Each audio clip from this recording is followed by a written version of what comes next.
অসম যুৱ পৰিষদ দেৰগাঁও বিধানসভা সমষ্টি সমিতিৰ উদ্যোগত অসম আন্দোলনত প্ৰাণ বিসৰ্জন দিয়া 860গৰাকী শ্বহীদৰ পবিত্ৰ পুণ্যাত্মাক সুঁৱৰি দেৰগাঁও চহৰৰ মাজমজিয়াত 10 গছি বন্তি প্ৰজ্বলন কৰা হয়। লগতে অসম চুক্তি স্বাক্ষৰৰ 40 সংখ্যক বৰ্ষপূৰ্তি অনুষ্ঠানটি পালন কৰা হয়। অসম চুক্তিৰ স্বাক্ষৰ হোৱা 40 বছৰ হ'ল।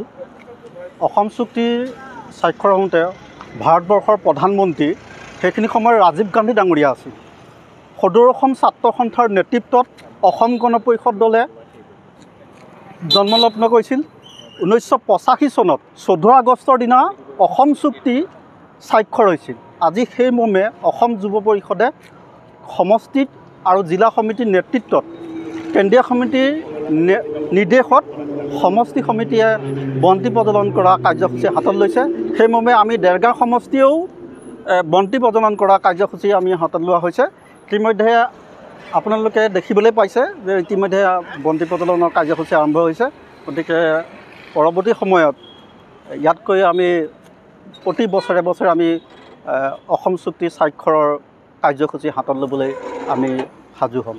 আপোনাৰ কথাটো হ'ল কি 1978 চনত যেতিয়া দেৰগাঁও আঞ্চলিক ছাত্ৰ সন্থাৰ সভাপতি আছিলে তেতিয়া প্ৰয়াত নিপেন দত্ত, ছেক্ৰেটাৰী আছিলে নিপেন পূজাৰী আৰু মই ভাইচ প্ৰেছিডেণ্ট আছিলোঁ। 78 চনত আমি আৰম্ভ কৰিছিলোঁ 21 দফীয়া দাবী চনতত। 21 দফীয়া দাবী চনতত তেতিয়া হীৰালাল পাটোৱাৰী 78 চনত মঙলদৈ বিধানসভা সমষ্টিত উঠিছিলে। তেওঁ ঢুকাইছিলে। ঢুকোৱাৰ লগে লগে তাত বিদেশী নাগৰিক ওলাল। বিদেশী নাগৰিকৰ ক্ষেত্ৰত আমি তেতিয়া প্ৰতিবাদ কৰিলোঁ। সদৌ অসম ছাত্ৰ সন্থাই 78 চনত 78ত প্ৰতিবাদ কৰিলোঁ। প্ৰতিবাদ কৰাৰ পাছত আমাৰ হ'ল তেতিয়া অসম চৰকাৰে, তেতিয়া অসমত চৰকাৰ চলি আছিলে গোলাপ বৰবৰা মন্ত্ৰীসভা। তেতিয়া আমি প্ৰতিবাদ কৰাৰ পিছত তেতিয়া ইলেকশ্যন বন্ধ হ'ল।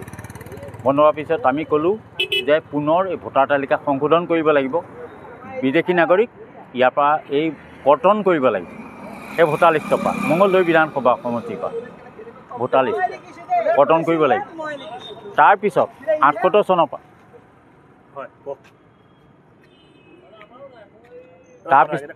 তাৰপিছত আমি পুনৰ সেই আন্দোলনটো ক্ৰমান্বয়ে গতি কৰিলোঁ। গতি কৰাৰ পিছত সদৌ অসম ছাত্ৰ সন্থাৰ নেতৃত্বত গণসংগ্ৰাম পৰিষদ গঠন হ'ল। গণসংগ্ৰাম পৰিষদ গঠন হোৱাৰ লগে লগে 79 আকৌ জুনত 79 জুনৰ পৰা আমাৰ জোৰদাৰ আন্দোলন চলিল।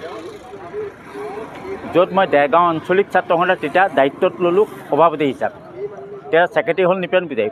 তাৰমানে নিপেন দত্ত তেতিয়া ওলাই গুচি গ'ল, তাৰমানে USF কৰিবলৈ গ'ল। নিপেন দত্ত গন্ধিয়া গাঁৱৰ তেওঁ ওলাই গুচি গ'ল। তেতিয়া মই প্ৰেছিডেণ্টৰ দায়িত্ব ল'লোঁ 1979।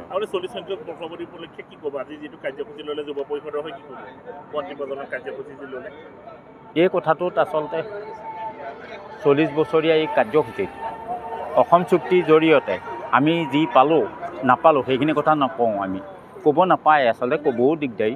আৰু কিছুমান বস্তু আমি পালোঁ অসম চুক্তিৰ জৰিয়তে কিছুমান বস্তু পালোঁ। আৰু যদি আঞ্চলিকতাবাদটো আমাৰ গাত 72 চনতে আৰম্ভ হৈছিলে, যেতিয়া অসমত ভাষাৰ আন্দোলন, মাধ্যম আন্দোলন আৰম্ভ হৈছিলে, তেতিয়া আমি জড়িত হৈছিলোঁ। মই তেতিয়া ক্লাছ 10ত 72 ক্লাছ 10ত ইণ্ডিয়ান আৰ্মি হাইস্কুলত 72 চনত তেতিয়া নিপেন দত্তই মই ইণ্ডিয়ান নেভি হাইস্কুলৰ পৰা প্ৰতিনিধিত্ব কৰোঁ দেৰগাঁও আঞ্চলিক ছাত্ৰ সন্থা। তাত তেতিয়া প্ৰতিনিধিত্ব কৰিছিলোঁ। তাৰপিছত আমি ক্ৰমান্বয়ে আহি যেতিয়া 77ত মই দেৰগাঁও আঞ্চলিক ছাত্ৰ সন্থাৰ নেতৃত্বলৈ আহিছিলোঁ। অহাৰ লগে লগে অসম আন্দোলনত জড়িত হ'লোঁ। জড়িত হোৱাৰ লগে লগে 85 চনলৈকে আমি আন্দোলন কৰি থাকিলোঁ। আৰু 83ত নিপেন পূজাৰী সভাপতি হ'ল, মই উপদেষ্টা হৈ থাকিলোঁ। গতিকে তাৰপিছত আমাৰ আন্দোলনটো 85 চনত যেতিয়া হয়তো আমাৰ চুক্তি হ'ল। আজি তাৰিখতে ৰাতি হৈছে, মাজৰাতি, য'ত প্ৰফুল্ল মহন্তই চুক্তি কৰিছে, প্ৰয়াত ভিগু ফুকন ডাঙৰীয়াই চুক্তি কৰিছে, জয়নাথ শৰ্মাই চুক্তি কৰিছে, বিৰাজ কুমাৰে চুক্তি কৰিছে, যোৰহাটৰ নীৰেণ শৰ্মাই চুক্তি কৰিছে, সত্যেন কটকীয়ে চুক্তি কৰিছে। এই চুক্তিত স্বাক্ষৰ আছে তেওঁলোকৰ। সত্যেন কটকী মোৰ লগৰ, নীৰেণ শৰ্মা কেইবছৰমান সৰু। আজি যুৱ পৰিষদৰ কাৰ্যসূচীক আপুনি ধন্যবাদ জনাইছে। ধন্যবাদ জনাইছোঁ, এইটো জনাম। অসমীয়া জাতীয় অস্তিত্ব ৰক্ষাৰ কাৰণে যি অসম আন্দোলন হৈছিলে, সেই অসম আন্দোলনৰ পৰিপ্ৰেক্ষিতত আজি 14 আগষ্ট তাৰিখত অসম চুক্তি হৈছিলে। যে অসম চুক্তিৰ বিভিন্ন দফাসমূহ কাৰ্যকৰীকৰণ ইতিমধ্যে হৈছে যদিও আমাৰ বিদেশী বহিষ্কৰণ যিটো কাৰ্যসূচী ইতিমধ্যেই অৰ্থ অৱস্থাত আছে। আমি অসম যুৱ পৰিষদ কেন্দ্ৰীয় সমিতিৰ নেতৃত্বত আজি এই 40 সংখ্যক বৰ্ষপূৰ্তি হৈছে, তাৰ এটা সেই অসম আন্দোলনৰ ত্যাগী শ্বহীদসকলক সোঁৱৰিবৰ কাৰণে এটা আমি শ্ৰদ্ধাঞ্জলি কাৰ্যসূচী গ্ৰহণ কৰিছোঁ। এই শ্ৰদ্ধাঞ্জলি অনুষ্ঠানতে আমি তেখেতসকলক আত্মাৰ সদ্গতি কামনা কৰিছোঁ। আৰু অসম চুক্তিৰ বিভিন্ন দফাসমূহ আমি সফল ৰূপায়ণ কৰিবৰ কাৰণে বৰ্তমানৰ যিজন মুখ্যমন্ত্ৰী তেখেতক আমি অনুৰোধ জনাইছোঁ যে হিমন্ত বিশ্ব শৰ্মা ডাঙৰীয়া আৰু অসম চুক্তিৰ ৰূপায়ণৰ যিজন মন্ত্ৰী অতুল বৰা ডাঙৰীয়া, আমি তেখেতকো অনুৰোধ জনাইছোঁ যাতে অসম চুক্তিৰ যিখিনি মূল দফাসমূহ সেই দফাসমূহ সফল কাৰ্যকৰী কৰিবৰ কাৰণে আমি অনুৰোধ জনাম। নাই, আমি যুৱ পৰিষদৰ ফালৰ পৰা এইটো সম্পূৰ্ণ আশাবাদী, যিহেতু এজন সফল মুখ্যমন্ত্ৰী বুলি আমি ক'ব পাৰোঁ। আৰু আমাৰ অসম গণ পৰিষদৰ কেন্দ্ৰীয় সমিতিৰ শ্ৰদ্ধাৰ সন্মানীয় সভাপতি অতুল বৰা ডাঙৰীয়া নিজেই এজন অসম চুক্তিৰ ৰূপায়ণৰ মন্ত্ৰী। তেখেতৰ নেতৃত্বত অসম চুক্তিৰ যিখিনি বাকী দফাসমূহ সেই দফাসমূহ সফল কাৰ্যকৰীকৰণ হ'ব বুলি আমি আশাবাদী। আৰু ইতিমধ্যে যিখিনি হৈছে তাৰ বাবে অসমীয়াৰ জনসাধাৰণে সন্তুষ্টি প্ৰকাশ কৰিছে বুলি আমি আশা কৰোঁ। স্বাক্ষৰিত হোৱা 40 বছৰ বৰ্ষপূৰ্তি আমি অতি শ্ৰদ্ধাৰে শ্বহীদসকলক আমি সোঁৱৰিছোঁ। তেওঁলোকৰ আমি শ্ৰদ্ধা নিবেদিছোঁ আৰু বন্তি প্ৰজ্বলন কৰি আমি কাৰ্যসূচী এতিয়া আমি বন্তি প্ৰজ্বলন কাৰ্যসূচী আমি অনুষ্ঠিত কৰিছোঁ। তেওঁলোকৰ ত্যাগৰ ফলতেই আমি এখন অসম চুক্তি হ'ল, যিখন চুক্তি আমি খুব আশাৰে বাট চাই আছোঁ যে এইখন চৰকাৰৰ দিনতেই মুখ্যমন্ত্ৰী হিমন্ত বিশ্ব শৰ্মা দেৱৰ সবল নেতৃত্বত, অসম চুক্তি মন্ত্ৰী অতুল বৰা ডাঙৰীয়াৰ নেতৃত্বত এই চুক্তিখনে পূৰ্ণতা পাব।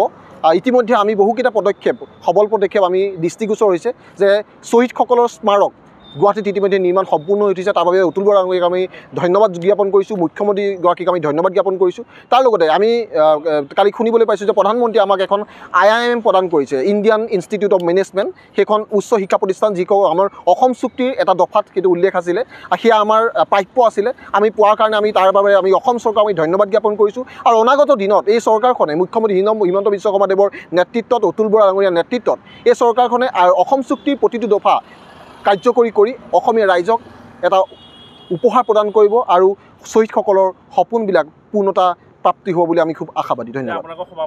সভাপতিদেৱৰ নেতৃত্বত ইতিমধ্যে বহুকেইটা গুৰুত্বপূৰ্ণ পদক্ষেপ হাতত লৈছে আৰু আমি খুব আশাবাদী। আমি তেওঁক ধন্যবাদো জ্ঞাপন কৰিছোঁ। ইতিমধ্যে শ্বহীদ স্মাৰকো প্ৰায় নিৰ্মাণ সম্পূৰ্ণ হৈ উঠিছে। সেয়া অসমবাসীৰ লগতে সমগ্ৰ ভাৰতবাসীৰ বাবে উপহাৰ স্বৰূপ হৈ পৰিব আৰু খুব আশাবাদী অনাগত দিনত আৰু আমি ভাল ভাল পদক্ষেপ আমি দেখিবলৈ পাম।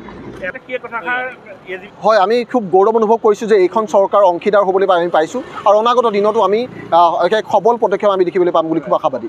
দেৰগাঁৱৰ পৰা নৱজ্যোতি ভৰালীৰ ৰিপৰ্ট, নিউজ নাও।